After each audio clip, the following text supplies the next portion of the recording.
According to British Columbia Coast and Marine Environment Project of 2006, British Columbia occupies 10% of Canada's land area while containing more than half of Canada's vertebrates and vascular plants and 3/4 of its bird and mammal species. In 2004, the BC Ministry of Forests reported that the province's remaining old-growth coastal rainforests represent approximately 1/4 of all remaining coastal temperate rainforests worldwide. These forests are globally rare, yet they have exceptionally high biological production. The rugged BC coast, with its characteristic fjords and islands, provides an environment that hastens the divergence of species by separating and isolating populations. In 2000, it was reported by BC Ministry of Parks and Land, 44 of the 62 vertebrate subspecies and significant populations endemic to coastal British Columbia occur on coastal islands including Vancouver Island. There are over 200 species of common coastal birds, with more than 100 species connected to our marine waters. More than 5 million seabirds use the BC coast as a breeding habitat. But how healthy is the ecosystem on Vancouver Island? Every species has a niche in the ecosystem and working together in a balance to maintain the health.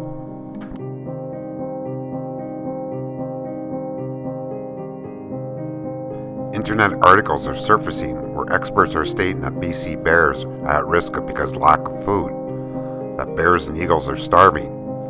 Eagles are swarming the dumps for food.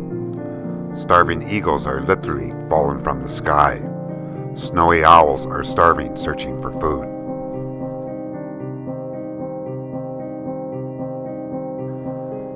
As well, the deer population is increasing to numbers where they are becoming a problem in cities like Victoria. The deer are becoming angry and terrorizing the people of Vancouver Island. BC communities are planning deer calls to deal with the unprecedented deer invasion. Fallow deer are eating their way across the Gulf Islands. Desperate communities are even looking at contraceptives to deal with the deer problem. In a CBC article posted on the internet April 24, 2018, elk are now swimming to Salt Spring Island in search for food. Provincial wildlife biologist Sean Pendergast stated that the elk are plentiful in the Cowichan Valley and the population has begun to expand. Grizzly bears, in a desperate attempt to find food, are swimming 50 kilometers from mainland BC and appearing on islands that, as far as anyone could remember, have never seen grizzlies before. A sperm whale was spotted in the BC Strait for the first time in decades. Lance Barrett Leonard, senior marine mammal scientist at the Vancouver Aquarium, speculates it was following its appetite.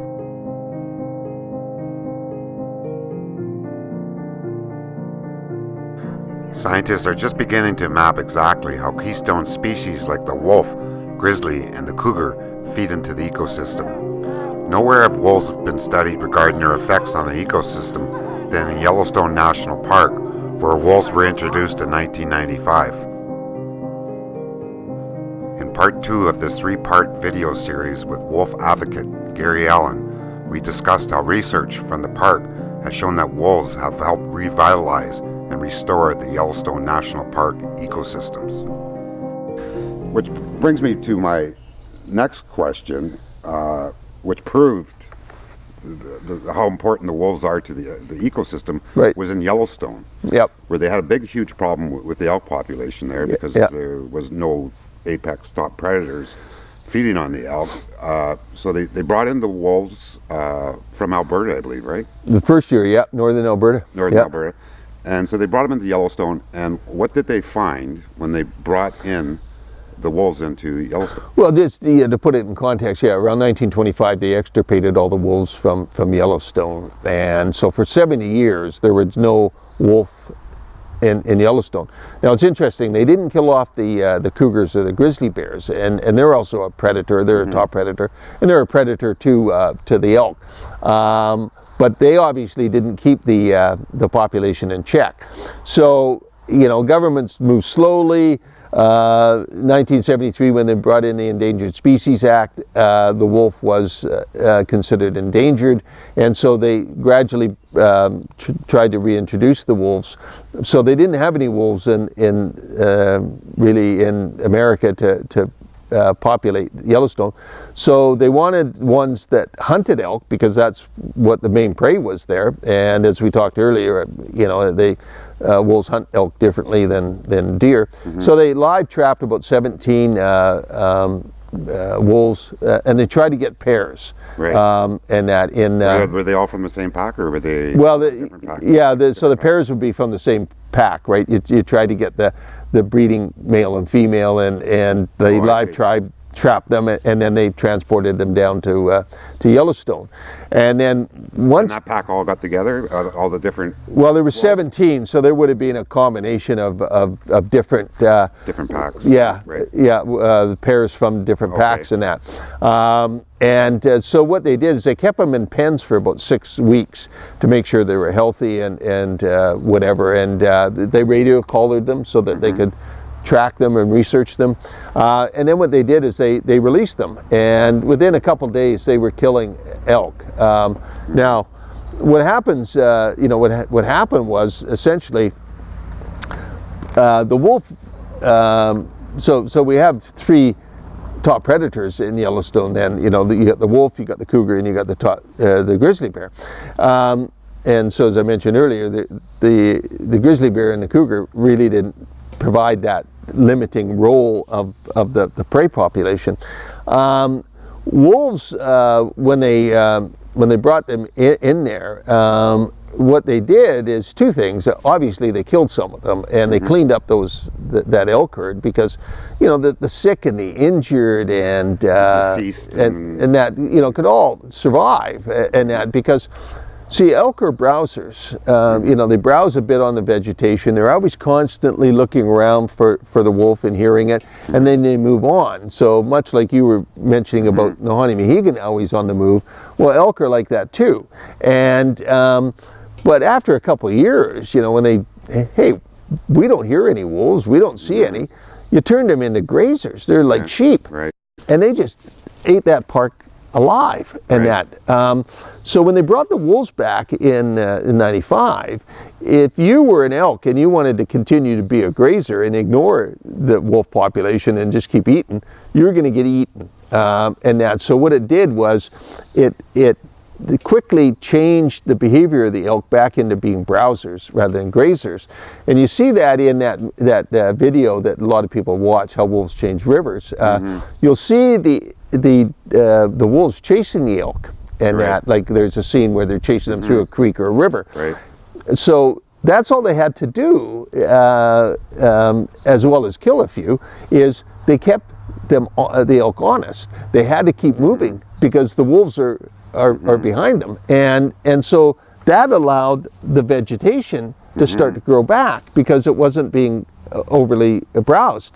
That's called the ecology of fear. Which brings all the rodents back into the area, and it just feeds the birds, the beavers, and that it just increases that in that park. Whereas, there was one beaver colony in northern Yellowstone Park before they brought the wolves back, and within 6 years there was 12 beaver colonies. Wow. So you now start creating wetlands, right? You now have all those dam up the beavers dam up everything, and it creates the ponds and so waterfowl that comes in, fish and whatever, they can survive.